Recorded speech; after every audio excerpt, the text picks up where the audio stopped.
بسم اللہ الرحمن الرحیم۔ السلام علیکم دوستو، قرآن اس مقدس کلام خداوندی کا نام ہے جو جملہ انسانیت کے لیے رہتی دنیا تک ہدایت ہے۔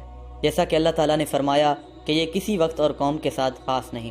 قرآن اپنے نزول کے اعتبار سے کسی نہ کسی واقعے اور مسئلے کے ساتھ خاص ہے، لیکن اس کا حکم اور اشارہ جملہ انسانیت کے لیے ہر وقت اور ہر لمحہ عام ہے۔ قرآن کی تلاوت کرنے والے کو ہمہ وقت یہ سوچنا چاہیے کہ کہیں یہ آیت ہم سے مخاطب تو نہیں، لیکن افسوس کہ ہم قرآن خوانی تو کرتے ہیں لیکن قرآن فہمی کا تصور بھی کبھی ہمارے وہم و خیال میں نہیں آتا۔ قرآن خوانی بھی خدا کا فضل ہے، جبکہ اہل ایمان کا بیشتر حصہ قرآن خوانی سے بھی محروم ہے۔ اگر ہم خدا کی توفیق سے قرآن سمجھنا بھی چاہتے ہیں تو بس ترجمہ دیکھ لیتے ہیں اور وعید کی ساری آیتیں کفار و مشرکین یا پھر یہود و نصارہ اور منافقین کے گلے ڈال دیتے ہیں۔ کبھی یہ سوچنے کی توفیق بھی نہیں ہوتی کہ وہ صفتیں جو گمراہ قوموں میں موجود تھیں کہیں وہ ہمارے اندر تو نہیں آ گئیں۔ صوفیہ کرام جو کہ وارثین انبیاء ہیں اور جن کا کام نفس کو پاک کرنا اور دل کی صفائی کرنا ہے، وہ ہر آن دنیا والوں کو اپنے عمل کی اچھائی اور برائی کی طرف توجہ دلاتے رہتے ہیں۔ اللہ رب العزت نے ارشاد فرمایا کہ حاملین توریت کی مثال جو توریت پہ عمل نہیں کرتے بوجھ سے لدے ہوئے گدھے کی طرح ہے۔ دوستو، ہمیں سوچنا چاہیے کہ کیا یہی حال ہمارا تو نہیں؟ میں سمجھتا ہوں کہ ہماری حالت ان سے بھی بدتر ہے، کیونکہ انہیں توریت کا علم تھا لیکن وہ عمل نہیں کرتے تھے، اور ہمارے پاس نہ قرآن کا صحیح طور سے علم ہے اور نہ عمل۔ جیسا کہ ہم نے عرض کیا کہ قرآن عام انسانیت کے لیے ہدایت کا ذریعہ ہے۔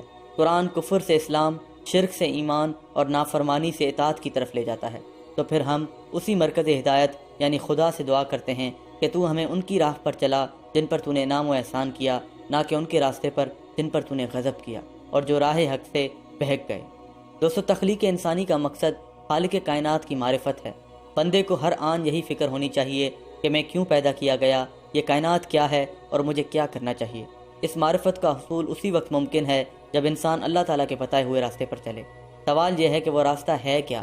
تو اللہ تعالیٰ ہماری رہنمائی فرماتا ہے اور بتاتا ہے کہ سیدھا راستہ وہ ہے کہ جس کے راہی انبیاء، صدیقین، شہداء اور صالحین ہیں، جنہیں اللہ نے بے بہا انعامات کے ساتھ انوار و تجلیات سے نوازا ہے۔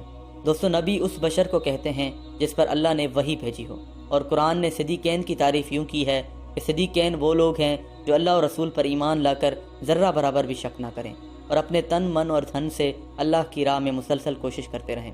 اور شہید وہ بشر ہے جو اللہ کے کلمے کی سربلندی کے لیے مسلسل کوششیں کرتا ہے، حتیٰ کہ اس جد و جہد میں اپنی جان عزیز کو بھی صرف کر دیتا ہے۔ اور صالحین ایسے شخص کو کہا جاتا ہے جس کا عمل صرف اور صرف اللہ کے لیے ہو، اس میں ذرہ برابر بھی ریا کا دخل نہ ہو۔ جیسا کہ اللہ تعالیٰ فرماتا ہے کہ ان کو صرف یہی حکم دیا گیا ہے کہ وہ اخلاص کے ساتھ اطاعت کریں۔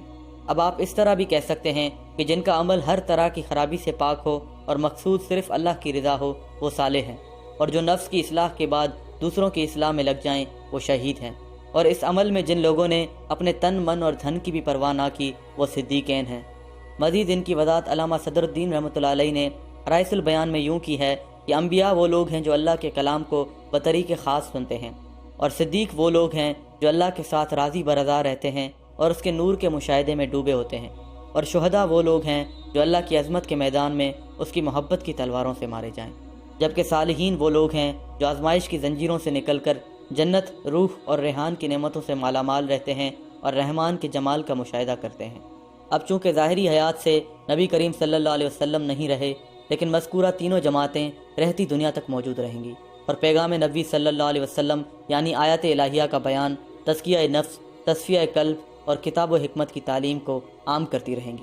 مومنین کی ہدایت بس اسی میں ہے کہ وہ ان تینوں مقربین کی جماعت سے چمٹ جائیں، کیونکہ یہی وہ لوگ ہیں جن پر اللہ تعالیٰ نے احسان کیا اور اسی جماعت کے ساتھ رہنے کی تعلیم بھی دی ہے۔ جیسا کہ سورہ لقمان میں ارشاد خداوندی ہے کہ جو میری طرف مائل ہیں ان کے راستے کی پیروی کرو، کیونکہ اس جماعت کے برخلاف یا تو وہ راستہ ہے جس پر اللہ نے غضب کیا، یا پھر اس راستے کا مسافر حق سے بھٹکا ہوا ہے، جیسا کہ یہود و نصارہ۔ علامہ اسماعیل نے تفسیر ابن کثیر میں لکھا ہے کہ یہودیوں پر اللہ کا غضب اس لیے ہوا کہ وہ علم کے باوجود عمل نہیں کرتے تھے، اور نصارہ کو علم ہی نہیں تھا، اس لیے وہ راہ حق سے بھٹک گئے، جبکہ مومنین کا راستہ وہ ہے جو علم و عمل کا جامع ہو۔ علامہ صدر الدین رحمۃ اللہ علیہ نے مغضوب اور ظالم کے کئی معنی بتائے ہیں۔ ان میں سے ایک معنی یہ ہے کہ جو باب عبوبیت سے الگ ہو گیا ان پر اللہ کا غضب ہے، اور جو معرفت الہی نہ حاصل کر سکا وہ گمراہ ہے، یا جسے اللہ نے دور کر دیا وہ مغضوب ہے، اور جو وصال الا اللہ کی لذت نہ حاصل کر سکا وہ ضال یعنی گمراہ ہے۔ گویا یوں کہا جائے کہ ایمان انفصال اور وصال کے مجموعے کا نام ہے۔ کہ بندہ خلق سے بلکہ اپنی ذات سے بھی الگ ہو جائے اور محض دیدار مولا کی لذت سے آشنا ہو، کیونکہ ایمان خوف و امید کی درمیانی کیفیت کا نام ہے، جیسا کہ اللہ نے ارشاد فرمایا، یعنی اپنے رب کو امید اور خوف کے ساتھ پکارو۔ دوستو، عبداللہ بن عمر رضی اللہ تعالیٰ عنہ کی روایت ہے کہ رسول اللہ صلی اللہ علیہ وسلم نے ارشاد فرمایا کہ ضرور میری امت پر بنی اسرائیل جیسا ایک زمانہ آئے گا کہ جس میں لوگ اپنی ماؤں کے ساتھ بدکاری کریں گے جیسا کہ بنی اسرائیل کرتے تھے۔ بنی اسرائیل 72 فرقوں میں بٹ گئی اور میری امت 73 فرقوں میں بٹ جائے گی، جس میں ایک فرقے کے علاوہ سب جہنمی ہوں گے۔ صحابہ نے عرض کیا، یا رسول اللہ، وہ خوش نصیب جماعت کون ہوگی؟ فرمایا، جس پر میں ہوں اور میرے صحابہ ہیں۔ اسی طرح قرآن پاک میں آتا ہے کہ آپ فرما دیں کہ یہ میرا اور میرے ماننے والوں کا راستہ ہے جو کھلے طور پر اللہ کی دعوت دیتے ہیں۔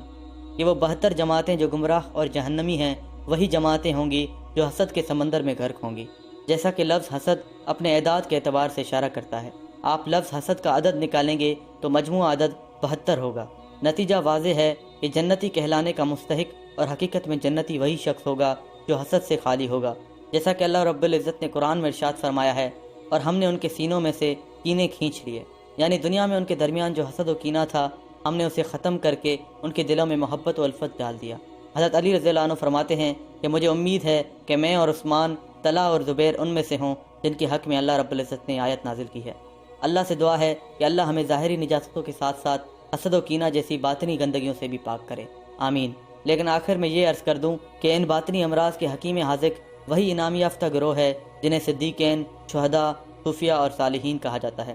اگر واقعی جنت کے بدلے اپنی جان و مال کو اللہ سے بیچنے پر یقین ہے تو ہمیں سچوں کی صحبت میں رہنا چاہیے، شہداء کی طرح مسلسل اسلام کو اپنے اندر قائم کرنے اور دوسروں تک پہنچانے کی کوشش کرنی چاہیے، اور صوفیاء کرام سے جلوہ جمال رحمان سے لطف اندوز ہونے اور اپنی آنکھوں کو ٹھنڈک پہنچانے کا طریقہ سیکھنا چاہیے، تاکہ وہ اسلام جو اللہ کو مطلوب ہے وہ ہمارے دلوں میں راسخ ہو جائے۔ اللہ تعالی ہم سب کو عمل کرنے کی توفیق دے، آمین یا رب العالمین۔